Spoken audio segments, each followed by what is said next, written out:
Greetings and salutation. This is Carla from MooreTalkJa, and so the first thing that I want to say is that this entire vlog was inspired by a roach. Inspired by a roach. I'm not gonna tell you now. I'm going to my kitchen this morning and I spot one roach. Right? So, I start go through all of the things where Caribbean people are supposed to go through when them see roach, including being ashamed of ourselves that we have roaches in our homes, right? As though roaches don't exist. As though if you live next door to bush, like how I live next door to bush, roaches don't come into your space. As though if you have neighbors and the neighbors have roaches, the roaches don't come into your space. Somehow, once we see roaches, we're assuming that we are, reprehensible creatures who live in sloth, and that's why roaches are there. So I went through all of my Caribbean guilt trip because of the roach, and then I was like, but honestly, it's just one roach though. Like, you either just need to kill the roach, find the nest, throw the falco, or call the exterminator or whatever and get rid of the roach. Them roaches come and roaches go, it don't diminish who you are. So then I started to think about all of the things that I've kind of become more chill about, and kind of some of them I'm just let go since I've hit my 30s, because I'm well into my 30s. I'm 36 this year, right? And so I started to think about this list, and it's not an exhaustive, comprehensive list, but it is a list that I want to share with you because I want to hear from other people, whether you're in your 30s, 40s, 50s, 20s, whatever, who, if you have come to some of these places in your life, right? So this is the list, and I will warn you, it starts with one bad word. There's only one bad word in this list, but it's at the start, right? So here's the list. Things I've learned in my 30s. Shit happens. So do roaches. There's no point in being ashamed of either of them. You really just need to find the best way to deal with it and move on. My mother is really smart. She's also really wise, and I should listen to her. I should also trust myself to make my own decisions and deal with the consequences of those decisions, even when it goes in opposition to what my mother advises me to do. When it comes to clothing, if it hurts, you should probably not bother to wear it. Because if you wear clothing that hurts to an event, at some point during the event, you are going to stop focusing on the event and start focusing on the pain of the clothing. Which means that whatever enjoyment you were supposed to get out of the event, you can't get it anymore because all you're thinking about is going home. And honestly, you cannot get that time back.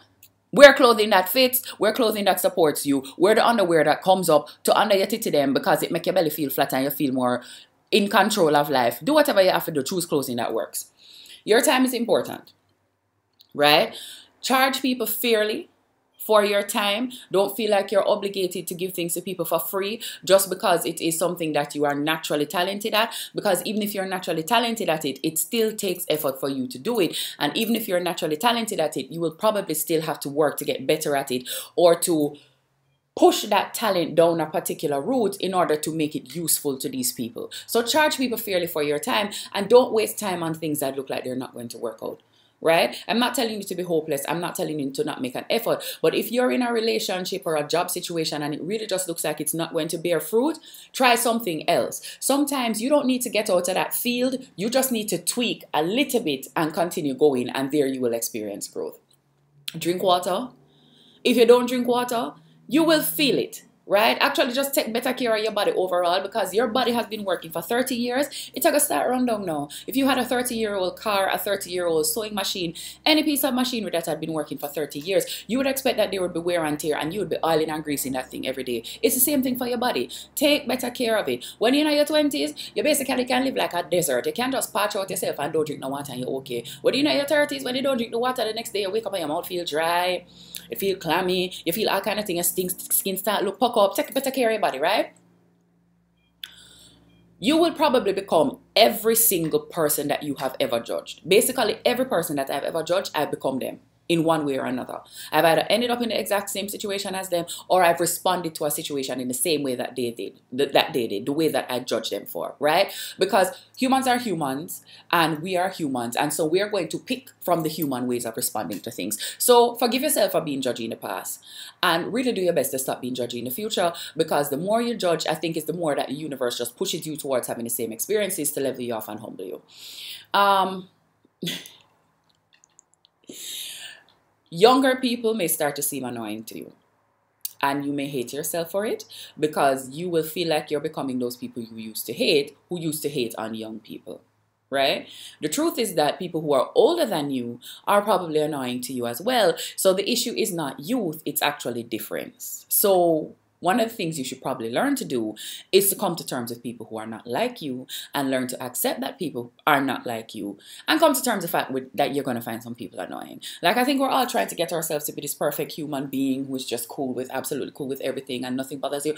It's very unlikely that it's going to happen, right? So just accept that some people are going to annoy you, make peace with that fact and move on with your life.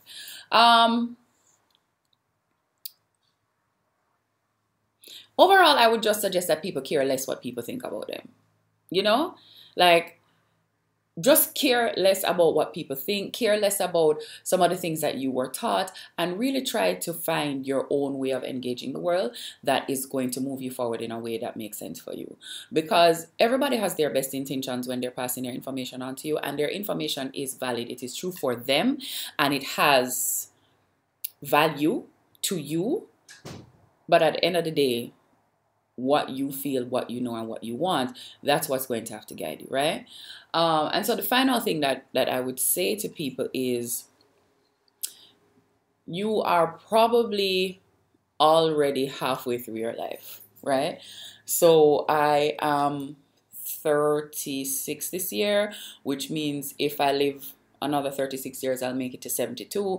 I know that medical science is great and people are living longer than before, but actually because of lifestyle diseases, because we're just really taking such poor care of ourselves, we're not living as long as you would expect us to, given what medicine can do for us. But aside from all of that low-key depressing stuff, time is running out. I mean, it's been running out since you were born. And I think somewhere in your 30s, or some people, you're lucky enough to come to this epiphany in your 20s. Some people, it doesn't hit you until your 40s. Some people, it's in your 50s. Some people, it hits you a week before you die. And, you know, you get that one awesome week.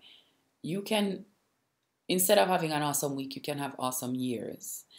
And I want to say to you is, drop this idea of what you thought your life should have been and pay attention to what your life is. And make the best of that. And not make the best of that in a way that says, you know, settle and accept something that's subpar. Make the best of that in a way that says, pay attention to what is available to you. Because that's where your blessings are. You know, you keep on looking at all of these other things that people have and this life that you thought you should have. But if you just paid a little more attention to what was around you, you could actually turn that to your benefit. You know what I'm saying? Do that.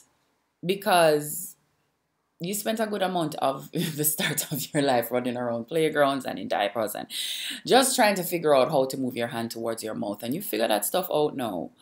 And let's put that to work. You know what I'm saying? You deserve an amazing life. And sometimes to get to that amazing life, you have to let go of the idea of what an amazing life is supposed to be like and figure out your amazing life. And I'm here for it. You know, I'm here for that journey because I want to see people do good. I want to see people flourish. And I'm hoping that it can happen for me. I'm hoping that it can happen for you. So thank you for listening. Please, you know, comment anywhere that you want to comment. Please support my new company, which I guess that's the thing I've done with my 30s, is to start a business called Honey and Lime JA. It was terrifying for me because I actually started a business before and it didn't really go the way I planned. And there's a whole bunch of baggage and it was just terrifying. But I just had to start it. And I've started that company based on my own needs to take better care of myself and to see the people around me take better care of themselves. And so I've started a company that's kind of dedicated to self-care. So support me and support other small businesses, friend-owned businesses. You know, if there's a small person selling something that a big company is selling, and buy from a small person because it will probably mean more to them. It will pay a bill, right? And let's talk. Please contact me. You know, More Mayhem on Twitter, More Mayhem on Instagram. You know, I'm at Motivation on Instagram, and Honey and Lime JA is on both places. MooreTalkJa on Facebook. Call at me. Let's get this done. Love, peace, chicken grease. Take care of each other, but most importantly, take care of yourself.